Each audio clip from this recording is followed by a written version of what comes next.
नाशिकच्या जिहाद कॉर्पोरेट जिहाद प्रकरणासंदर्भातली अश्विनी चेन्नानी हिला 14 दिवसांची न्यायालयीन कोठडी मंजूर करण्यात आलेली आहे। तसंच नाशिकच्या लैंगिक अत्याचार प्रकरणी आणि धर्मांतर प्रकरणी कॉर्पोरेट जिहाद प्रकरणी अश्विनी चेन्नानी हिच्यावर काही आरोप पीडितांनी ठेवले होते। तसंच चेन्नानी यांच्याकडे व्यवस्थापक म्हणून वारंवार तक्रारी करून सुद्धा त्यांनी या सगळ्याकडे दुर्लक्ष केलं असा आरोप सुद्धा काही पीडित महिलांचा आहे। तर आपण पाहतोय नाशिकच्या कॉर्पोरेट जिहाद प्रकरणात अश्विनी चेन्नानी हिला न्यायालयीन कोठडी सुनावण्यात आलेली आहे। किरण ताजने आमचे प्रतिनिधी आमच्या सोबत आहेत। किरण, अश्विनी चेन्नानी हिला आता न्यायालयीन कोठडी सुनावण्यात आलेली आहे आणि सगळ्यात महत्त्वाचं म्हणजे काही पीडितांनी हे सुद्धा आरोप केले होते की अश्विनी यांच्याकडे तक्रार करून सुद्धा त्यांना हे प्रकरण लक्षात येऊन सुद्धा त्यांनी याकडे दुर्लक्ष केलं। आणखी काय महत्त्वाचे मुद्दे आहेत यात आता? प्रामुख्याने जर बघितलं तर नाशिकमधील TCS कंपनीतील हे संपूर्ण प्रकरण आहे। लैंगिक छळ आणि त्यासोबतच धर्मांतर यासारखे गंभीर स्वरूपाचे आरोप या सगळ्या दरम्यान करण्यात आलेले होते। जवळपास 8 आरोपी निश्चित करण्यात आलेले होते। त्यापैकी अश्विनी चेन्नानी या ऑपरेशन मॅनेजर असलेल्या यांच्याकडे पीडित महिलांनी आणि तरुणीने तक्रार केली होती आणि त्याकडे दुर्लक्ष केलं म्हणून त्यांना देखील आरोपी करण्यात आलेलं होतं। या सगळ्या पार्श्वभूमीवर यापूर्वी त्यांना काही पोलीस कोठडी सुनावण्यात आलेली होती। त्यानंतर पुन्हा परवाच्या दिवशी देखील त्यांना न्यायालयात हजर करण्यात आलेलं होतं आणि त्यानंतर 2 दिवसांची पोलीस कोठडी सुनावण्यात आलेली होती। आज ही पोलीस कोठडी संपल्यानंतर त्यांना न्यायालयात हजर करण्यात आलेलं होतं आणि पोलिसांच्या माध्यमातून तपास पूर्ण झाल्यानंतर त्यांना न्यायालयीन कोठडी देण्यात यावी अशा स्वरूपाचा अर्ज दाखल करण्यात आलेला होता। तो अर्ज देखील न्यायालयाने मंजूर केलेला आहे। न्यायमूर्ती RC नरवाडिया यांच्यासमोर ही सुनावणी पार पडली आणि काही मिनिटातच ही सुनावणी संपल्यानंतर त्यांना NCR म्हणजेच न्यायालयीन कोठडी सुनावण्यात आलेली आहे। अशा सगळ्या पार्श्वभूमीवर जर बघितलं तर आता पुढचा जो तपास आहे तो SITच्या माध्यमातून केला जातोय। विविध गुन्हे आहेत, त्या गुन्ह्यांमध्ये देखील वेगवेगळे आरोपी आहेत आणि यामध्ये महत्त्वाची बाब म्हणजे निदा खान या ज्या नाशिकच्या याच्यावर होत्या या फरार आहेत। त्यांचा शोध नाशिक पोलिसांकडून घेतला जातोय। मात्र सद्यस्थितीत जर बघितलं तर हे TCS मधील असलेलं जे प्रकरण आहे त्यामध्ये दररोज नवनवीन खुलासे होतात आणि त्या सगळ्या पार्श्वभूमीवर न्यायालयातली सुनावणी देखील दररोज महत्त्वाची ठरते।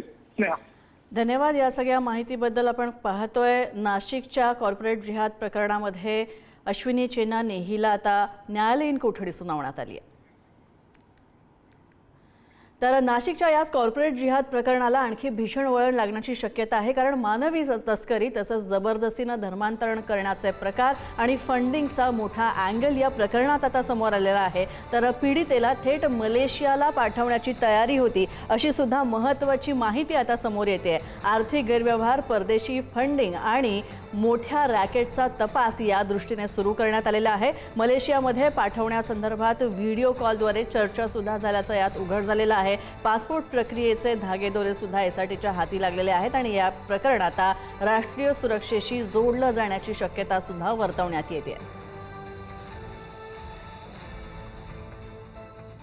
तर नाशिकच्या TCS कंपनीतील अत्याचार आणि धर्मांतरण प्रकरणामध्ये आणखी नवीन खुलासे दिवसागणिक समोर येतात। तर कंपनीतील कर्मचाऱ्यांनी पीडित तरुणीवर रिसॉर्टमध्ये नेऊन तिच्यावर अत्याचार केल्याचा संशय सुद्धा वर्तवण्यात येतोय। त्र्यंबकेश्वरच्या रोडवरील एका रिसॉर्टमध्ये हे CCTV फुटेज सुद्धा समोर येत आहे आणि या रिसॉर्टमधलं हे CCTV फुटेज जप्त करण्यात आलेलं आहे।